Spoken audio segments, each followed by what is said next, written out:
So as you can tell, I am back home in Sydney at my home studio. I was traveling for like a month in Japan. I had such a great time. I think my last few videos were in Japan, so thank you for all the engagement, commenting, liking on those videos. They were super fun to make, and honestly, having fun traveling with my friends and making videos is like my favorite thing to do. But I'm home now. I came back a couple of days ago, so I'm still settling in to my place. It's the morning, so I'm setting the vibe right with the coffee, got the incense burning, and if you have a keen eye, you probably noticed that there are a couple of new additions to the room. While in Japan, I picked up a whole bunch of these teniguis. Essentially, they're small towels, very decorative pieces. And so I got two of my favorite ones, and I just stuck them onto the wall over here. I have this thing over in the corner here that my sister got me, hanging that over there. Now let's get to business. If you're new to the channel, welcome. My name is Tatsuki. I'm a freelance photographer and videographer, and I guess now a content creator. Most of the videos that I make are vlogs where I like to bring you guys along with my daily life. I guess if I've got jobs, I'll bring you along. If I'm going to a nice cafe, I'll bring you along. Now, if you've seen my videos, then you know that I love using this lens. This is the 10-18. It's a f4 lens. It is a super wide angle, and you can create some cool fisheye looks to it. Now I'm holding this because I actually got something new that's on the camera right now. Can you guess what it is? This could be my new favorite vlogging lens, but I haven't tested it out. So I'm gonna go to the city, meet up with a friend, and let's go to a cafe. Oh man, contacts. So one thing coming back from Japan, it's pretty warm in Sydney. We're on the other side of the planet, obviously. So their winter is our summer, and it's already like 30 degrees coming back from nice autumn weather in Japan. So also we have a really bad ozone layer in Sydney, so we get sunburnt really easily. So this is my sunscreen of choice. You always have to wear UV protection in Australia. I am guilty of not doing that for a long time, but I'm trying to be better. I get asked a lot about hair products as well. I use two mainly. The first one is Kevin Murphy. There's quite a few different versions. I use the freehold version. I think it's good for like short to medium hair. The other one I got from Japan, it's this. They sell this at a lot of places. It's just like a little bit more of a wet look, I think. I just actually got my hair cut, so it feels very fresh and clean. Also, I found this deodorant in Japan. It is my favorite deodorant. It's non-scent and it also has a menthol feeling to it, so it just feels great. Okay, let's go.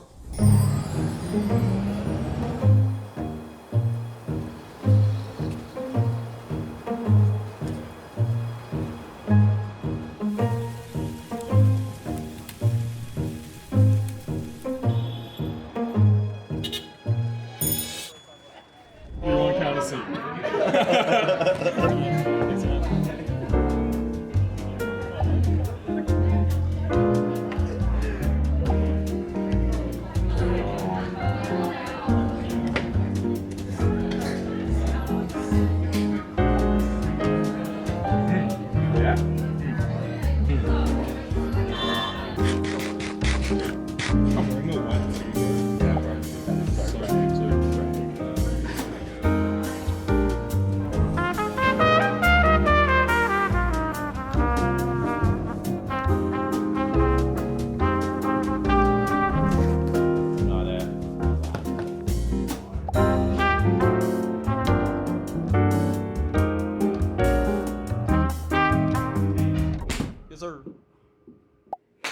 Yeah. Oh fuck. Did you get that? I can smack that shit.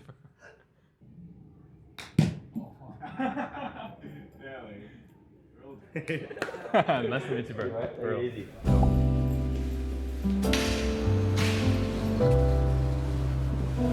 That's all, thank you so much.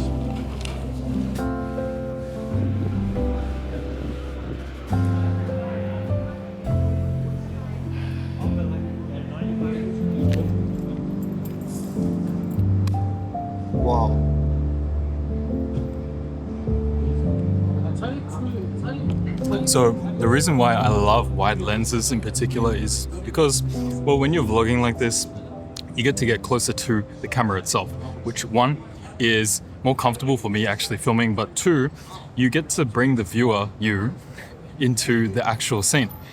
What I mean by this is I'm here, I'm very close to the camera, and the surrounding around me kind of warps into perspective. It kind of just encapsulates the whole area, giving a very nice vlog feeling. And my goal making these vlogs is to bring you along with me on these experiences. So having these wide angles and stuff, I think it's a very necessary part of my vlogging kit. I'm gonna go meet up with my client Chris in the city. I'm in Chinatown right now. I got Yomi's, this is my favorite drink for a nice hot day. So let's head over there now to the studio.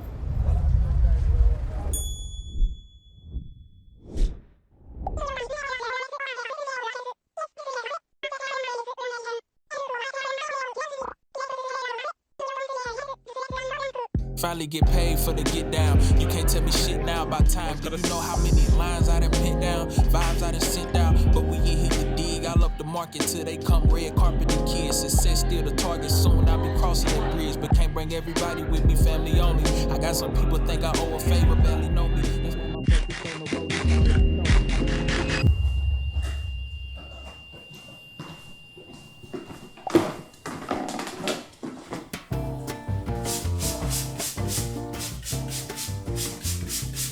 This is my fiddle leaf fig. It's my ficus plant that I got maybe like 4 or 5 years ago at this point.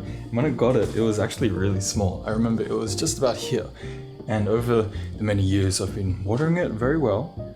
I've also started spraying its leaves, which it really likes. And ever since then, I swear the plants just know that when you're giving it a bit of love and attention, they just want to grow. So this guy's nearly as tall as me now.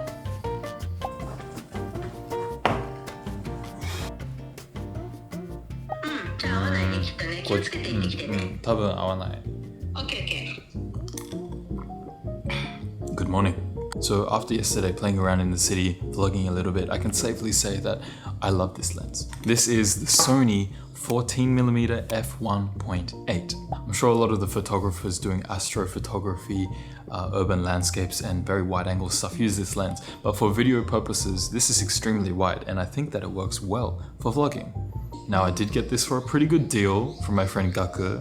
I went to his place, he's got so many lenses, so I was trying out a few and I came across this one. I was like, what is this? Didn't even know it existed. I tried it out and I wanted to give it a proper go, so I grabbed it off him and here we are today. Now my philosophy with vlogging is my camera setup has to be as small as possible with producing the best quality possible, and that ratio right there is very hard to find a good balance. But I did find that with this lens, which is the 10-18 f4 by Sony. I've been using this religiously over the last like 30 vlogs that I've been making, and it is a great little tool. The new lens I have is slightly bigger than this and it stays at one focal length, but I think the quality of this new lens is just a little bit better than this one, and that little bit might be enough for me to then switch to this one for most of my vlogging stuff. Doesn't mean that I'm not going to use this. I think this is still a great choice for the vlogging situation, but I'm definitely going to be trying this out. Let me know what you think about the quality of the video, guys, if you kind of like the vibes or not. I mean, that just looks so beautiful, right? Anyway, so I came back about a week ago from that trip and I want to talk a little bit about the post-travel feels. Yeah. Now, I am super aware of how lucky I am and fortunate to be able to travel, especially for work, and now that content creation is a bigger part of my income, I guess, I get to spend more time doing the thing that I love, filming and traveling while doing so. So the fact that I get to go over there is just a blessing, and I think something I've been doing recently is trying to practice a bit more gratitude. Now, you've probably read in a book that practicing gratitude is like a really good thing, but I genuinely think it helps me reduce my anxiety and stress when it comes to this sort of work, because the reality is I get sponsors on the video, it helps pay my bills and everything else, but the sponsorships aren't guaranteed every single month, and then that is all new to me. So not having a stable income over the year is definitely like giving me a little bit of stress and anxiety. But I kind of live with the mentality of that if I put good energy into the world, I'm going to receive good energy back. And with that mantra, I guess, my work, it always ends up turning out just fine. And month to month, I am getting enough money to pay for everything that I need to do. So to reduce this overbearing anxiety and stress, I'm trying to just calm down and be grateful for being able to do this as my job. Honestly, thinking about it, it's nearly about 8 months ago that I quit my part-time job to then become a full-time freelancer with photos, videos, and content creation. So thinking about working at my previous job compared to what I'm doing right now, it's insane.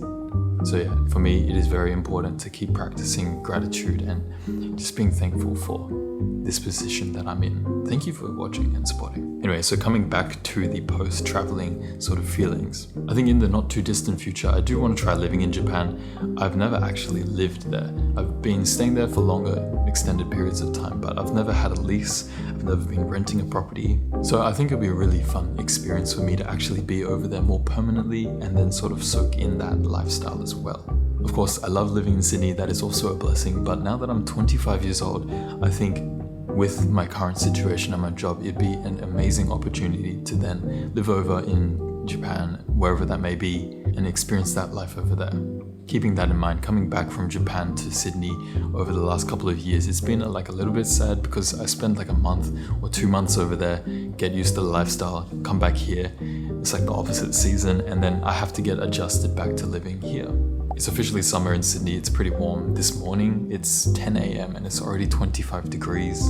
Gotta stay nice and cool. You might be wondering what this is. This is my pajama. This is my jinbe. My grandma bought it for me. I think it's really cool. It's got like this nice stitching pattern here. It's very breathable, very flowy. If you've never tried a jinbe on, I highly recommend it, especially just for lounging around at home. But yeah, a lot of the purchases I made in Japan, they were jackets and warmer things, so I actually can't wear them here. I'm trying to shop smart, but when you come across something nice, it's really hard to not buy it. Trust me, I really tried. Anyways, it is the start of a new day, and I'm gonna start my morning routine and really try to get back into the habit of creating that good morning motivation, that momentum, getting the day started.